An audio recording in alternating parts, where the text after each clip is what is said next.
Friends, welcome to my channel divorced Indian guy. दोस्तों, आज हम बात करेंगे कामा सूत्र की। तो मैंने कामा सूत्र टेक्स्ट पढ़ा और मुझे ये टेक्स्ट पढ़ के काफी हैरानी हुई। हैरानी इसलिए हुई कि मैं सोचता था कि कामा सूत्र में सिर्फ एक्सीएस के बारे में होगा कि किस एंगल में करना है, किस पोजीशन में करना है और उस सब के बारे में होगा। पर मुझे हैरानी हुई कि कामा सूत्र में सिर्फ एक्सीएस नहीं है, इसमें और बहुत गाइडेंस है, एडवाइस है, शादी के ऊपर, रिलेशनशिप्स के ऊपर, पुरुषों के ऊपर, महिलाओं के ऊपर। ये टेक्स्ट के जो ऑथर हैं उनका नाम है मलिंगा वत्स्यायना और वो बनारस में रहते थे। और ये टेक्स्ट या किताब लिखी गई थी अब से 1500 से 2000 साल पहले के बीच में। और ये संस्कृत में लिखी गई थी, फिर इसका इंग्लिश में ट्रांसलेशन हुआ। और इस किताब में 7 पार्ट हैं, 36 चैप्टर हैं और 7 में से सिर्फ एक पार्ट एक्सीएस और इंटीमेसी पे है। बाकी 6 पार्ट जनरल गाइडेंस है, जनरल एडवाइस है, शादी, रिलेशनशिप्स, पुरुष महिलाओं से रिलेटेड। पर इंटरेस्टिंग बात यह है दोस्तों कि जो हाई पर पब्लिसिटी मिली वो सिर्फ एक्सीएस वाले पार्ट को मिली और बाकी चीजें जो बाकी पार्ट्स हैं वो सारे दब गए, वो कहीं खो गए। और इस वीडियो में हम जो एडवाइस और गाइडेंस है इस किताब में उसको हम डिस्कस करेंगे। सारी जो चीजें किताब में है वो शायद मैं इस वीडियो में ना कवर कर पाऊं, तो एक दूसरा पार्ट बना दूंगा इस वीडियो का। कुछ मैं अपने विचार भी आपसे शेयर करूंगा। और ये हैरानी की बात नहीं है कि इस तरह की किताब लिखी गई, क्योंकि ये जो समस्या है, समस्या से मेरा मतलब कि पुरुष ये समझने की कोशिश कर रहे हैं कि किस महिला से शादी की जाए, किस महिला के साथ रिश्ता बनाएं, गर्लफ्रेंड कैसे बनाएं, लड़की को कैसे इम्प्रेस करें। ये सब समस्याएं आज भी हैं और ये सब समस्याएं पहले भी थी। और जो मैनोस्फियर कम्युनिटी है या जो रेड पिल कम्युनिटी है, अक्सर वेस्ट के जो ऑथर्स हैं या वेस्ट के जो इन्फ्लुएंसर्स कह लो, उनके कॉन्सेप्ट्स को यूज़ करते हैं, रेफर करते हैं।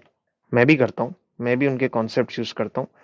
अब वेस्ट के ऑथर्स से मेरा मतलब है रिच कूपर हो गए, कोरी वेन हो गए, रोलो टोमासी हो गए। बहुत सारे लोग अ, उनकी बुक्स को पढ़ते हैं। मेरे कमेंट्स में भी, मेरे वीडियोस के कमेंट्स में भी बहुत सारे लोग अ, उनकी बुक्स का नाम लिखते हैं। तो मैंने सोचा इंटरेस्टिंग होगा कि अगर एक इंडियन ऑथर की किताब भी पढ़ी जाए जो कि अब से कई सौ हजार साल पहले लिखी गई थी। अ, हो सकता है कुछ उससे हमको इंटरेस्टिंग इंसाइट्स और पर्सपेक्टिव्स मिले। जब मैं ये किताब पढ़ रहा था तो मुझे ये समझ आया कि जो पहले का टाइम था वो आज के टाइम से बहुत अलग था। और ये बात थोड़ी ऑब्वियस भी है। पहले के टाइम में पॉलीगैमी अलाउड थी और इस किताब में काफ़ी मेंशन है पॉलीगैमी का, इनडायरेक्टली और डायरेक्टली। और अगर हम महाभारत रामायण भी देखें तो उसमें भी पॉलीगैमी है। महाभारत में जो राजा पांडु थे उनकी भी 2 वाइफ थी। और महाभारत में और भी कैरेक्टर्स हैं जिनकी मल्टीपल वाइफ्स थी। और रामायण देखें तो रामायण में राजा दशरथ, उनकी मल्टीपल वाइफ्स थी। तो पॉलीगैमी कॉमन थी, पर वही पुरुष करते थे जो हाई स्टेटस के थे। और आज के टाइम का तो हमें पता ही है कि पॉलीगैमी इलीगल है, एक्सेप्ट मुस्लिम्स के लिए। और इस किताब को पढ़ के ये भी लगा मुझे कि पहले जो इंडियन सोसाइटी थी या जो हमारा कल्चर था उसमें हमारी जो सोच थी वो काफ़ी बड़ी थी। हम काफ़ी खुले विचार के थे और काफ़ी ओपन माइंडेड थे। पर फिर उसके बाद जो भारत पे आक्रमण हुए या इन्वेजन्स हुए, फिर अंग्रेज़ों ने राज किया इंडिया पे, उसकी वजह से फिर बहुत सारी चीज़ें बदल गईं। हमें आज़ादी तो मिल गई, पर मुझे लगता है अभी भी 80-90% चीज़ों में वेस्ट का इन्फ्लुएंस है। चाहे वो हम किस तरह से सोचते हैं या किस तरह के कपड़े पहनते हैं, किस तरह का कंटेंट हम देखते हैं, किन कंपनीज में हम जॉब करते हैं। YouTube, startup, VC funding, education system, judiciary और बहुत सारी चीज़ें या तो वेस्ट की देन है या वेस्ट से इन्फ्लुएंस्ड है। और मैं ये नहीं कह रहा कि वेस्टर्न इन्फ्लुएंस गलत है, मैं सिर्फ अपनी ऑब्जर्वेशन आप लोगों के साथ शेयर कर रहा हूँ। इसलिए मुझे लगता है कि अगर यूएस की बात करें, जहाँ पे डिवोर्स रेट 50% है, तो मुझे लगता है हम भी कभी ना कभी भविष्य में 50% डिवोर्स रेट की तरफ जाएंगे और पहुंच ही जाएंगे। और बहुत सारे विचार मेरे दिमाग में आ रहे हैं अ, पर मुझे लगता है मुझे अपने आप को यहीं रोकना होगा और जिस चीज़ के लिए आपने इस वीडियो पे क्लिक किया है, उसकी तरफ बढ़ते हैं, कामसूत्र की बात करते हैं। अच्छा दोस्तों 2 चीज़ें कामसूत्र में घुसने से पहले। पहली चीज़, कामसूत्र में बहुत ज़्यादा एक्सप्लेनेशन नहीं दिया गया है। ज़्यादातर डायरेक्शंस दी गई हैं कि ऐसे कीजिए, वैसे कीजिए, उसके पीछे का एक्सप्लेनेशन नहीं दिया गया है। दूसरी चीज़, कामसूत्र में बहुत सारी कंट्रोवर्शियल चीज़ें भी हैं और जो बहुत ज़्यादा कंट्रोवर्शियल चीज़ें हैं, उन्हें मैं स्किप कर दूँगा। तो दोस्तों बात करते हैं शादी के बारे में। सबसे पहली बात, मलिंगा जी कहते हैं कि शादी हमेशा बराबरी में करनी चाहिए। अपने से ऊपर शादी नहीं करनी, अपने से नीचे शादी नहीं करनी। फिर वो कहते हैं कि ऐसी शादी जहां पे पुरुष को उसकी वाइफ और वाइफ के रिश्तेदारों की नौकर की तरह सेवा करनी पड़े, ऐसी शादी को खराब माना गया है। और ऐसी शादी जहां पे पुरुष और उसके रिश्तेदार वाइफ के ऊपर डोमिनेट करें या वाइफ को कंट्रोल करें, ऐसी शादी को भी खराब माना गया है। और ऐसी शादी जहां पे पुरुष और महिला दोनों एक दूसरे को खुश करते हैं और दोनों तरफ के रिश्तेदार दूसरी साइड को रिस्पेक्ट देते हैं, ऐसी शादी को सही माना गया है। अगली एडवाइस पे चलते हैं दोस्तों। तो कामसूत्र कह रहा है कि जब एक लड़की के साथ शादी की जाती है जो कि सेम कास्ट की है, काउंट जीरो है, बॉडी काउंट जीरो है, और जब सही रीति रिवाजों के साथ शादी की जाती है तो ऐसी शादी सक्सेसफुल होती है। और अभी इस पर डिस्कशन भी करेंगे, पर थोड़ा सा आगे बढ़ते हैं, वापस आएंगे यहाँ पे। फिर आगे मलिंगा जी क्या कहते हैं? मलिंगा जी कहते हैं कि एक ऐसी लड़की से विवाह करें जो कि एक अच्छे परिवार से है, जिसके माँ बाप जिंदा हैं और जो कम से कम 3 साल लड़के से छोटी है। जो लड़की या महिला है वो एक अच्छे इज्जतदार परिवार से होनी चाहिए, पैसे वाली होनी चाहिए या परिवार के पास पैसा हो, अच्छा लंबा चौड़ा परिवार है, रिश्तेदार हैं, दोस्त हैं, सुंदर होनी चाहिए। फिर आगे कुछ और चीजें लिखी हैं जिनका मतलब है कि सुंदर होनी चाहिए लड़की, कोई बीमारी ना हो। और फिर मलिंगा जी कहते हैं कि लड़के में भी ये सारी क्वालिटी होनी चाहिए। फिर एक चीज और लिखी है कि जो लड़की ऑलरेडी शादीशुदा है उसके साथ कभी प्यार नहीं करना चाहिए, क्योंकि ऐसी चीज को गलत माना जाएगा। अब दोस्तों इसमें जो अगर कास्ट की बात करें, आई थिंक आज की तारीख में कास्ट का तो कोई कॉन्सेप्ट रहा नहीं। और कॉन्सेप्ट से मेरा मतलब है कि कास्ट किसी टाइम में बहुत क्लोजली जुड़ा हुआ था जिस तरह का काम आप करते हैं। आज की तारीख में ऐसा नहीं है। अगर आज के टाइम की बात करें तो कास्ट से हम ये समझ सकते हैं कि सेम स्टेटस वाली फैमिली में शादी की जाए, सिमिलर टाइप की फैमिली हो उसमें शादी की जाए। एग्जाम्पल के तौर पे बिजनेस फैमिली है, बिजनेस फैमिली का लड़का है तो बिजनेस फैमिली की लड़की से शादी करे, तो ये बात है। अब बात करते हैं जीरो काउंट की, कि जीरो बॉडी काउंट होना चाहिए। और इस पे मेरा विचार ये है कि, और मेरा विचार भी शायद काफी लोगों को खराब लगेगा, पर मेरा विचार इस पे ये है कि जीरो बॉडी काउंट वाला मिलना आज की तारीख में बहुत मुश्किल है और इसके दो बहुत बड़े कारण है। पहला कारण है प्रोटेक्शन और कॉन्ट्रासेप्शन, जो कि अनवांटेड प्रेगनेंसी को अवॉइड करते हैं। दूसरा डेटिंग एप्स। इन दो चीजों के आने के बाद बहुत मुश्किल है जीरो बॉडी काउंट वाला मिलना। तो आप एक्सपेक्टेशन रख सकते हैं, पर आपकी एक्सपेक्टेशन मीट हो जाएगी इसके चांसेस बहुत कम है। अब इसके बाद जो मलिंगा जी ने बात बोली कि ऐसी लड़की से शादी की जाए जिसके काफी रिश्तेदार हैं, काफी दोस्त हैं, सोसाइटी में कनेक्शंस हैं काफी, ये पॉइंट मुझे लगता है काफी इंपॉर्टेंट है और आज के टाइम पे भी अप्लाई करता है कि आप ऐसी लड़की से शादी करें जिसके काफी आसपास परिवार है, रिश्तेदारी है, दोस्त हैं, क्योंकि ऐसे में फ्रॉड के चांसेस कम हो जाते हैं। और अगर आगे पीछे समाज होगा, आगे पीछे रिश्तेदारी होगी, तो लड़की थोड़ा तो चीजें सोच समझ के करेगी, क्योंकि समाज का डर होता है, इज्जत की हानि का डर होता है।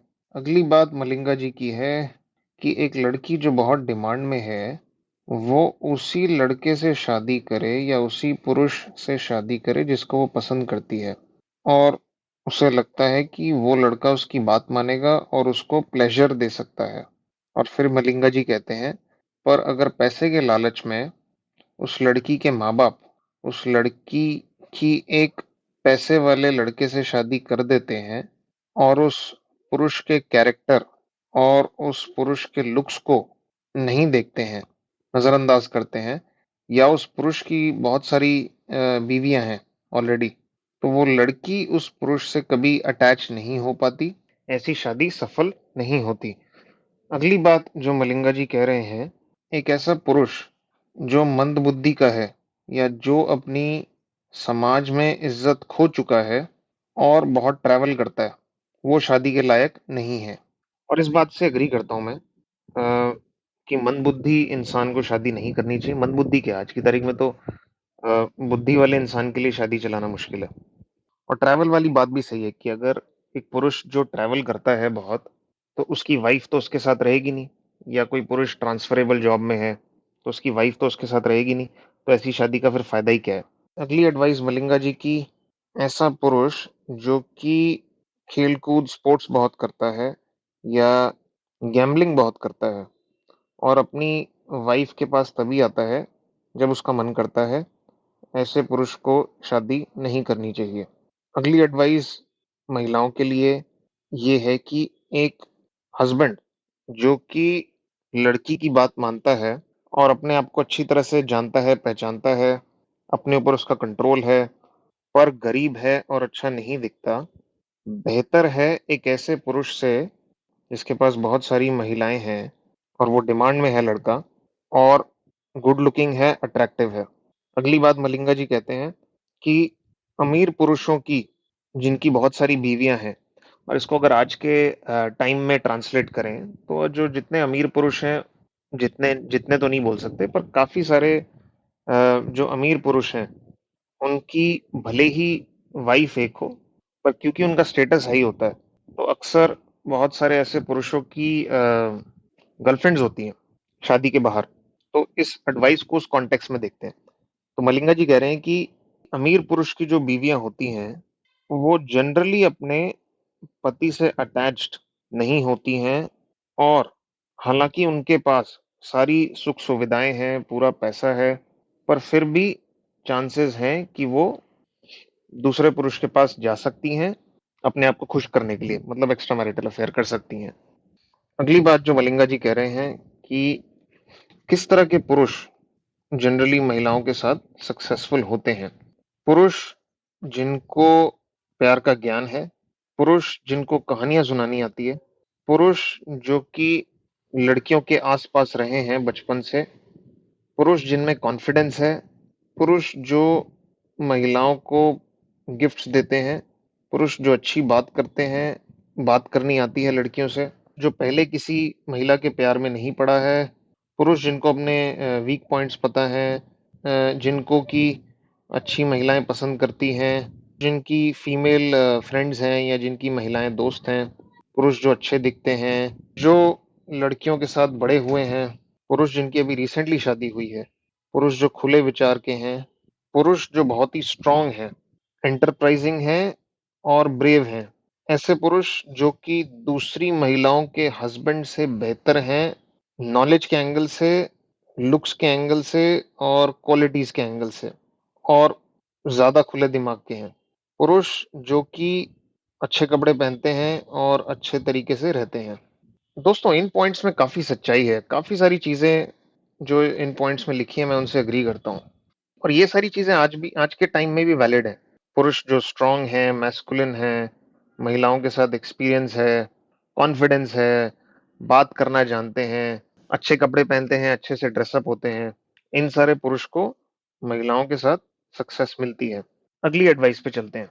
मलिंगा जी कहते हैं, कौन सी ऐसी महिलाएं हैं जिनको इजीली गर्लफ्रेंड बनाया जा सकता है या जिनके साथ इजीली अफेयर किया जा सकता है। ऐसी महिला जो अपने घर के दरवाजे पे खड़ी होती है, ऐसी महिला जो हमेशा बाहर सड़क पे देखती रहती है, ऐसी महिला जो हमेशा अपने पड़ोसी के घर में जाके बातें करती है, ऐसी महिला जो हमेशा आपकी तरफ देखती रहती है, घूरती रहती है, ऐसी महिला जो आपकी तरफ साइडवेज़ देखती है या टेढ़ी नज़रों से देखती है। उम्मीद कर रहा हूँ कि साइडवेज़ का मतलब टेढ़ी नज़र ही हुआ। एक ऐसी महिला जिसके पति ने एक और शादी कर ली है, एक और वाइफ़ ले ली है, या आज के अगर टाइम के हिसाब से ट्रांसलेट करें, उसके पति का एक एक्स्ट्रा मैरिटल अफ़ेयर चल रहा है या पति की एक बाहर गर्लफ्रेंड है, तो ऐसी महिला को ईज़िली गर्लफ्रेंड बनाया जा सकता है। या एक ऐसी महिला जो अपने पति से नफ़रत करती है या उसका पति उससे नफ़रत करता है। एक ऐसी महिला जिसका कोई ध्यान रखने वाला नहीं है, ऐसी महिला जिसके कोई बच्चे नहीं हैं, शादीशुदा है, पर अगला पॉइंट बहुत इंटरेस्टिंग है, और मुझे नहीं पता ये इस किताब में कहाँ से आया, या ये ऑथर के दिमाग में कैसे आया कि वाइफ ऑफ एन एक्टर, ऐसी महिला को इजीली आप उसके साथ अफेयर कर सकते हैं, गर्लफ्रेंड बना सकते हैं। कुछ कुछ पॉइंट्स है स्किप कर रहा हूँ, थोड़े कंट्रोवर्शियल हैं और लग रहा है उतने रेलेवेंट नहीं है। एक ऐसी महिला जिसका पति उससे स्टेटस में नीचे है या काबिलियत में उससे कम है। एक ऐसी महिला जिसकी कम उम्र में एक अमीर पुरुष से शादी कर दी गई थी और वो उसको पसंद नहीं करती। एक ऐसी महिला जिसके साथ उसका पति अच्छा व्यवहार नहीं करता है, उसको रिस्पेक्ट नहीं देता है, उसकी इंसल्ट करता है बिना किसी कारण के। दोस्तों और बहुत पॉइंट्स हैं, बट वीडियो थोड़ा लंबा हो गया है, तो इस वीडियो को यहीं ख़त्म करते हैं। इसका एक पार्ट 2 बनाऊँगा जिसमें इस डिस्कशन को कंटिन्यू करेंगे।